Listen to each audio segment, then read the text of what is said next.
আসসালামু আলাইকুম। কেমন আছেন আপনারা? আশা করি সবাই ভালো আছেন। প্রতিদিনের মতো আজ আবার একটা রেসিপি নিয়ে চলে এসেছি।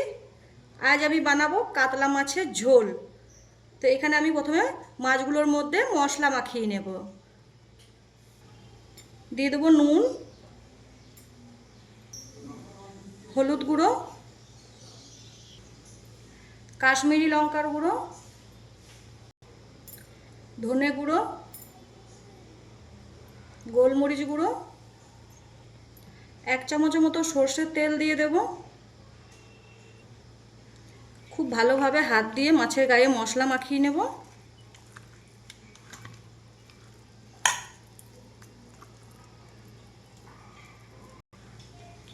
তো এই দেখুন, খুব সুন্দরভাবে আমি মাছের গায়ে মশলা মাখিয়ে নিয়েছি। কড়াই খুব ভালোভাবে গরম হয়ে গেছে। দিয়ে দেবো সর্ষের তেল। তেল খুব ভালোভাবে গরম হয়ে গেছে। দিয়ে দেবো মশলা মাখানো মাছগুলো।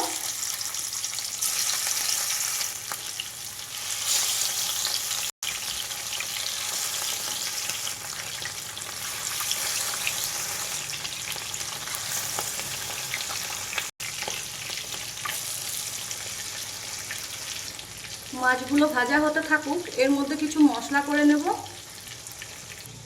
দিয়ে দেবো পেঁয়াজ, টমেটো, কাঁচা লঙ্কা, আদা, রসুন, অল্প পানি দিয়ে আমি গোটা মশলাগুলো সব পেস্ট করে নেব। তো এই দেখুন, পেস্ট করা পুরো রেডি হয়ে গেছে। এই মাছগুলো এক পিঠ ভাজা হয়ে গেছে, এগুলো আমি উল্টিয়ে দেব।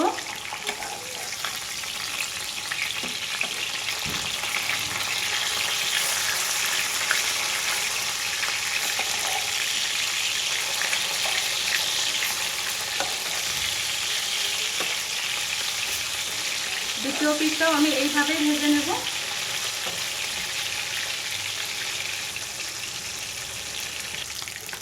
দুই পিঠই খুব ভালোভাবে ভাজা হয়ে গেছে, এবার তুলে নেব।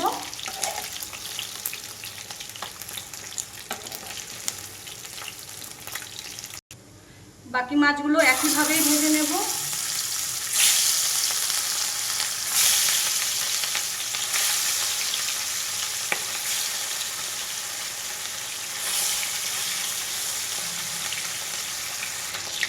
বাকি মাছগুলো ভাজা হয়ে গেছে, এগুলোও তুলে নেব।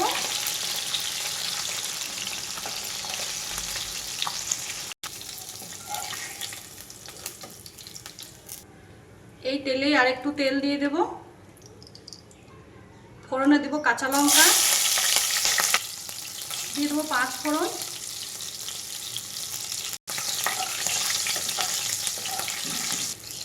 দিয়ে দেবো বেটে রাখা মশলা,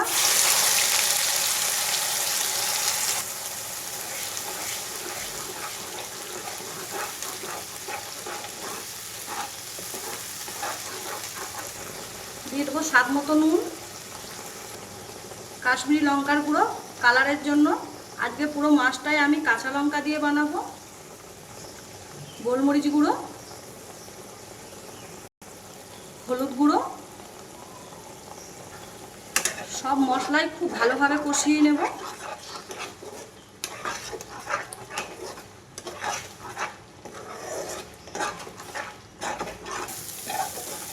যে কোনো রান্নার মশলা যদি খুব ভালোভাবে কষানো হয়, তাহলে কিন্তু রান্নার টেস্টটা একদম অন্যরকম হয়, খেতে কিন্তু খুবই ভালো লাগে।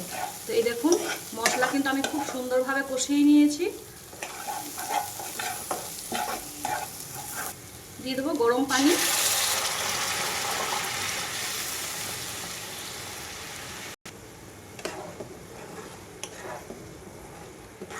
আর মাছগুলো কিন্তু আমি সব রকম মশলা দিয়েই ভেজে নিয়েছি। আর ঝোলও খুব ভালোভাবে ফুটে গেছে। দিয়ে দেবো ভেজে রাখা মাছগুলো।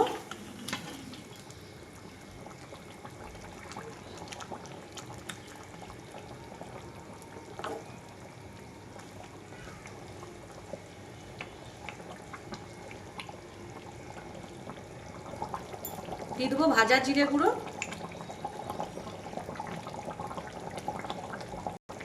ভাজা জিরে গুঁড়োর সঙ্গে মাছটা আমি 2 মিনিট ফুটিয়ে নেব।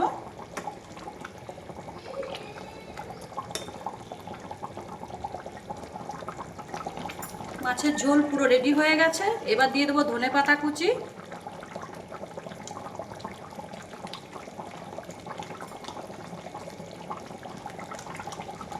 এবার নামিয়ে নেব।